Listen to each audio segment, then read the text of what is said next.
Welcome to Ecoholics. Today we are going to understand a question related to UGC NET Paper 1 and we are going to solve that question. So this question appeared in the last year's UGC NET examination, and which is why we are going to deal with this question and understand what exactly is the solution for this. So let's go.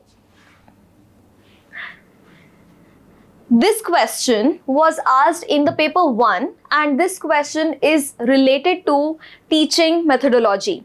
So there are various teaching methodologies that are used by teachers, various teaching aids are used by teachers. However, there are always confusions regarding what teaching methodology defines which statement or what is the explanation of which type of teaching methodology. So let's crack this question up and let's understand all of the options also. So the question over here says, what is the name?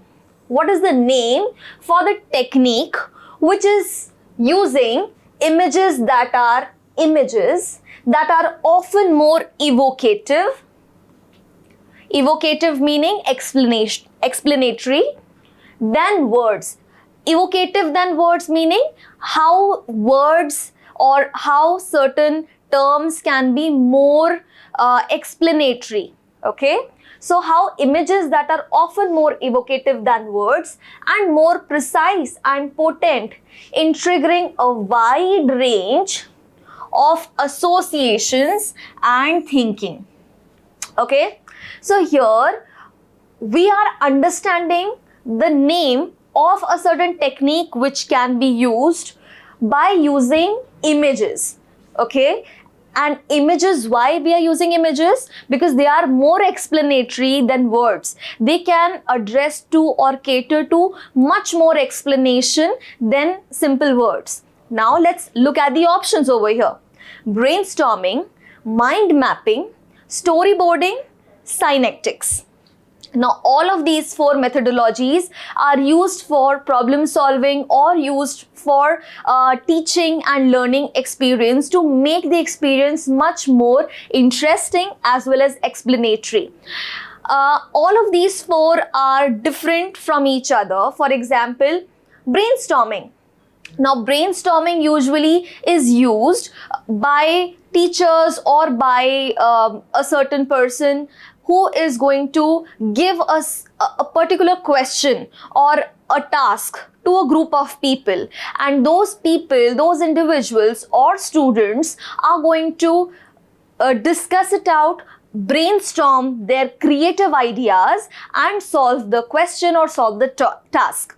For example, we can say that when a new product launch happens, let's say the marketing team will get together and the product team will get together and a new product has to be launched. So they will design an idea. Okay, what type of product? Who is the target market? Who is going to be catered by that product? What are the usefulnesses of that product? All of these are concepts or questions that are going to be discussed in the brainstorming activity by the product team as well as the marketing team. So that is when we use brainstorming. Okay, then we have mind mapping. Now, instead of explaining to you just by certain words, let me show it to you. So we have over here, we have a mind map. Okay, mind map which is identifying a concept of women workforce and the pandemic. So women workforce, what happened to the women workforce, what were the impact on the women workforce during the pandemic has been explained by a simple mind map. Now this mind mapping technique is very useful for you all, especially to learn concepts and especially to understand and memorize concepts immediately.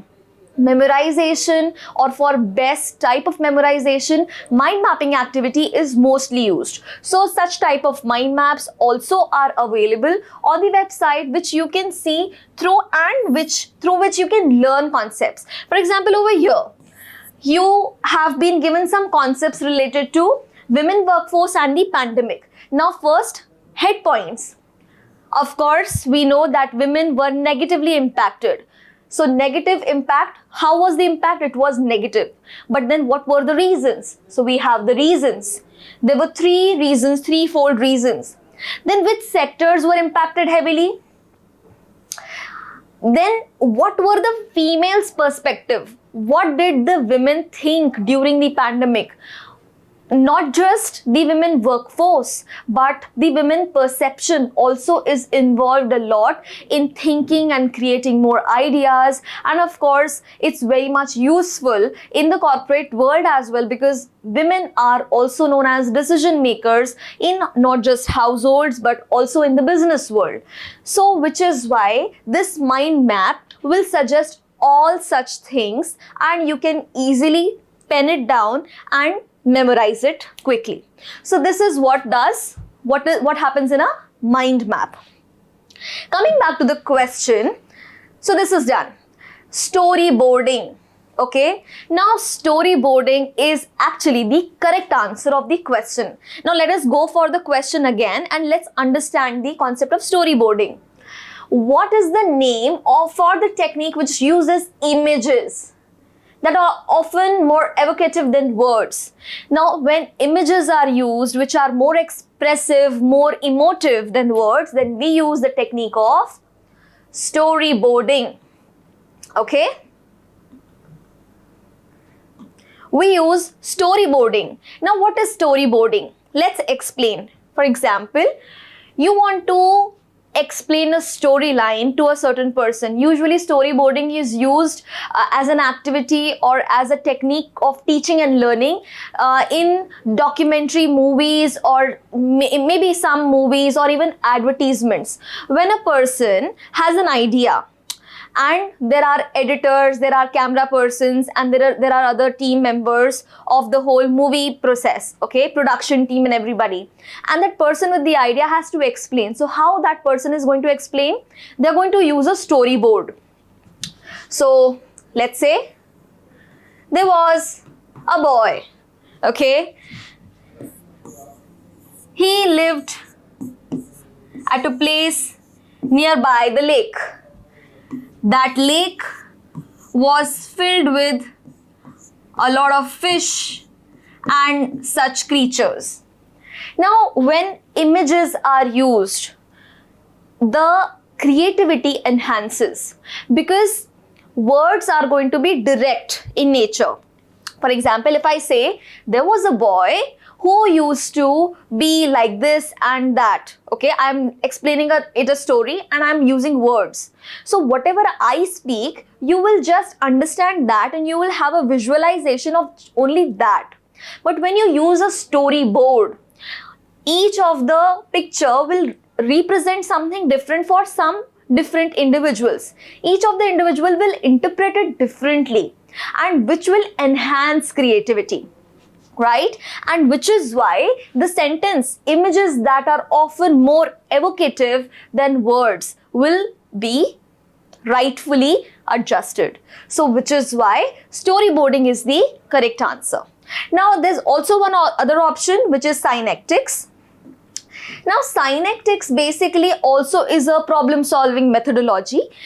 Synectics will use, it's similar to brainstorming, and only difference between synectics and brainstorming is that in brainstorming there is a certain idea or a concept which everybody is aware of that they're discussing. For example, they are discussing about a certain new product that has to be launched, or they are discussing about a certain book, okay, or a certain question that already exists. But in synectics, a question or a task or a concept is taken up, people discuss it individually or creatively, but they don't know about it. They are unaware about it. For example, let's say that a group of individuals are reading a certain manuscript, a script of a certain ancient language which they do not know anything about. Okay, now when a person does not know anything about, they will search, they will use their brains in a much more creative and rigorous manner. Okay, and that is how solving of critical questions is done through synectics. Okay, so this was the question that appeared in the UGC NET Paper 1 examination of the last year, and storyboarding is the correct answer to it. We are going to make more such videos, and we want you to comment on such videos so that we can also know your suggestions and we can make much more videos through that. So keep liking and sharing our videos and subscribe to our channel Ecoholics. Thank you.